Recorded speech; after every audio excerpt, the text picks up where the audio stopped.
अंत भला तो सब भला। रोली की शादी उसके माँ बाप एक आलसी लड़के से करा देते हैं। चलो, रोली की शादी हुई और हमने गंगा नहाई। और क्या, बेटियां तो होती ही हैं बोझ।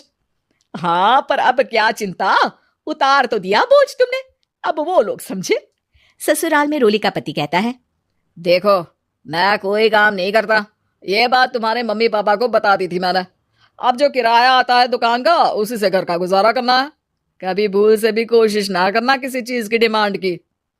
क्या मम्मी पापा को पता था कि आप कोई काम नहीं करते? और क्या, बड़ा अच्छे से पता था। उन लोगों को तो तुम बोझ लगती थी, बोल रहे थे कि बस शादी कर लो और कोई मतलब नहीं है। रोली को यह सुनकर बहुत गुस्सा आता है, लेकिन करती भी तो क्या, क्योंकि वो जानती थी कि उसके माता पिता ऐसे ही हैं। जैसे तैसे रोली दिन काट रही थी। रोली को एक प्यारी सी बेटी होती है। धीरे धीरे वो बड़ी होती है और उसके साथ उसकी जरूरतें भी बढ़ती जाती है। सुनिए जी, अब तो सिम्मी बड़ी हो रही है, उसका स्कूल में दाखिला कराना है। मैंने अब तक तो जैसे तैसे समय काट लिया, लेकिन मैं बच्ची की परवरिश में कोई कमी नहीं रखूंगी। अरे क्या है यार, अब तो लगता है कोई ना कोई काम ढूंढना ही पड़ेगा। अब पति रोज काम की तलाश में जाता और बिना किसी काम के वापस आ जाता। रोली समझ जाती है कि पति के अंदर अब काम करने की क्षमता नहीं है। वो बेटी को उच्च शिक्षा देने के लिए कुछ करना चाहती थी, लेकिन करती तो क्या करती। एक दिन रोली की सहेली कहती है, रोली, मेरी कोई औलाद नहीं है। अगर तू मेरी औलाद को जन्म दे तो मैं तुझे तेरे मुंह मांगे पैसे दूंगी। अरे, तेरी औलाद को मैं कैसे जन्म दे सकती हूँ? सरोगेसी से। बच्चा मेरा और वैभव का ही होगा, लेकिन कोख तेरी होगी। ये संभव है रोली। रोली कुछ सोचकर कहती है, मुझे मंजूर है, लेकिन मैं इसका 2 लाख रुपया लूंगी। अरे कोई बात नहीं, मुझे मंजूर है। रोली खुश हो जाती है कि एक बच्चा पैदा करने का उसे 2 लाख रुपया मिलेगा। वो घर आकर पति को बताती है, वो भी खुश हो जाता है। अब क्या था, डॉक्टर के पास जाकर सहेली का बच्चा रोली की कोख में पलने लगता है। मुझे 20,000 चाहिए मेरे बेटी के एडमिशन के लिए। हाँ हाँ ठीक है, मैं उसके एडमिशन से लेकर सारे खर्चे उसके अकाउंट में डाल रही हूँ। रोली की बेटी का एडमिशन हो जाता है। रोली को लगता है कि वो अब सब कुछ ठीक कर देगी और महीने आगे बढ़ते हैं। अब एक दिन, एक बात कहूं जी, काश इस बच्चे को मैं रख पाती।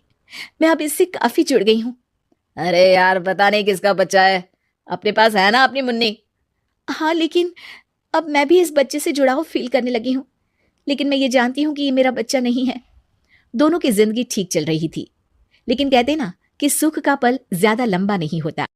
एक दिन रोली की सहेली का फोन आता है। रोली, मुझे अब ये बच्चा नहीं चाहिए, मैं अपने पति को छोड़ रही हूँ। अरे लेकिन मुझे पैसों की जरूरत है, बच्चा तुम्हारा है, मैं क्या करूंगी? सहेली बिना कुछ बोले फोन काट देती है, फोन स्विच ऑफ कर देती है। रोली के जीवन का तूफान यही नहीं रुकता। रोली, मैं इतना भार नहीं उठा सकता।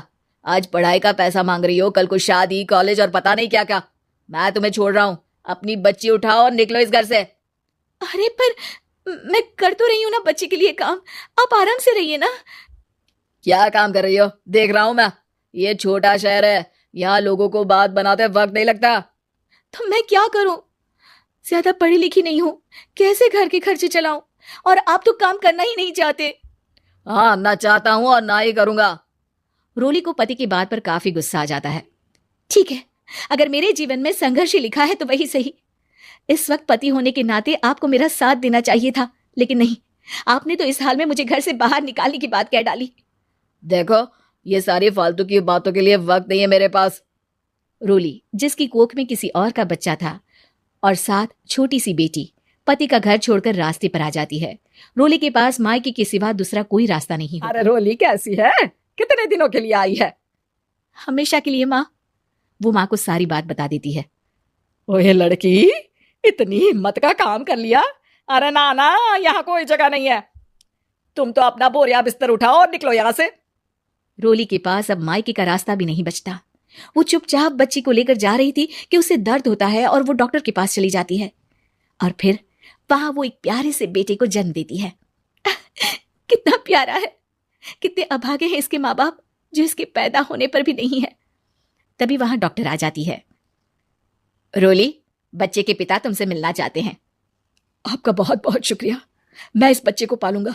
भले ही इसकी माँ ने इसे छोड़ दिया हो, पर मैं अपनी जिम्मेदारी निभाऊंगा। तो क्या आप मुझे इसके पैदा करने के लिए जिन पैसों की बात हुई थी वो भी देंगे?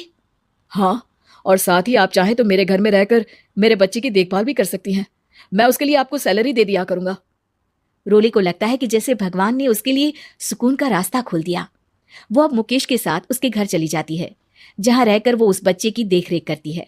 अब मुकेश के घर को रोली अच्छे से संभाल लेती है, उसके लिए खाना बनाने से लेकर बच्चों की देखभाल और घर की देखरेख। धीरे धीरे मुकेश को रोली से प्यार हो जाता है।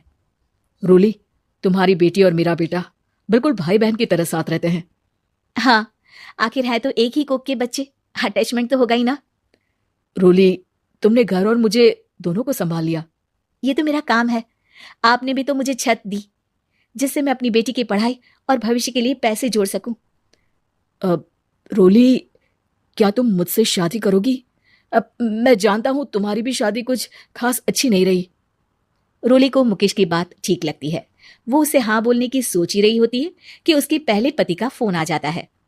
रोली, मैं बहुत परेशान हूं। मेरा एक्सीडेंट हो गया है। मैं चाहता हूं तुम वापस आ जाओ। रोली को पुराने पति की चिंता होने लगती है। वो सोचती है कि वो क्या कर रही थी। हाँ हाँ ठीक है, मैं आ रही हूं। हाँ रोली, आ जाओ, लेकिन बच्ची को कहीं हॉस्टल में छोड़कर आना, क्योंकि मैं नहीं चाहता कि हम लोगों के बीच फिर से वो सारी बातें हो। रोली को समझ आ जाता है कि पति आज भी सुधरा नहीं है। वो पति के पास जाने से इनकार कर मुकेश को हाँ कर देती है।